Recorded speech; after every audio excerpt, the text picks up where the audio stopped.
நபி முஹம்மத் ஸல்லல்லாஹு அலைஹி வஸல்லம் அவர்கள் வாழ்ந்த காலத்தில் உவைஸ் அல் கர்னி ரா என்ற ஒரு மனிதன் ஏமன் நாட்டில் வாழ்ந்தார்.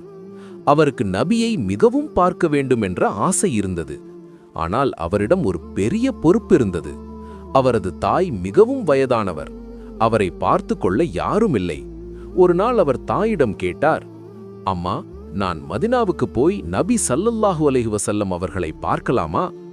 அம்மா சொன்னார், நீ போகலாம், ஆனால் நான் தனியாக இருக்க முடியாது. நீ உடனே திரும்பி வர வேண்டும். அவர் மதினாவுக்கு வந்தார். ஆனால் அந்த நேரத்தில் நபி ஸல்லல்லாஹு அலைஹி வஸல்லம் அவர்கள் வீட்டில் இல்லை.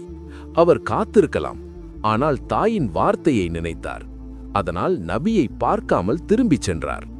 பின்னர் நபி ஸல்லல்லாஹு அலைஹி வஸல்லம் அவர்கள் மதினாவுக்கு வந்தபோது கேட்டார்கள், ஏமனிலிருந்து ஒரு மனிதன் வந்தாரா? சஹாபாக்கள் சொன்னார்கள், ஆம், அவர் உங்களை பார்க்காமல் திரும்பிச் சென்றார். அப்போது நபி ஸல்லல்லாஹு அலைஹி வஸல்லம் அவர்கள் சொன்னார்கள், அவர் மிகவும் நல்ல மனிதன். அவரின் துவா அல்லாஹ்வால் ஏற்றுக்கொள்ளப்படும். கதையின் பாடம்: இஸ்லாமில் தாய்க்கு சேவை செய்வது மிகவும் பெரிய நன்மை. சில நேரங்களில் ஒரு நல்ல செயல் அல்லாஹ்விடம் மிகவும் உயர்ந்ததாக இருக்கும்.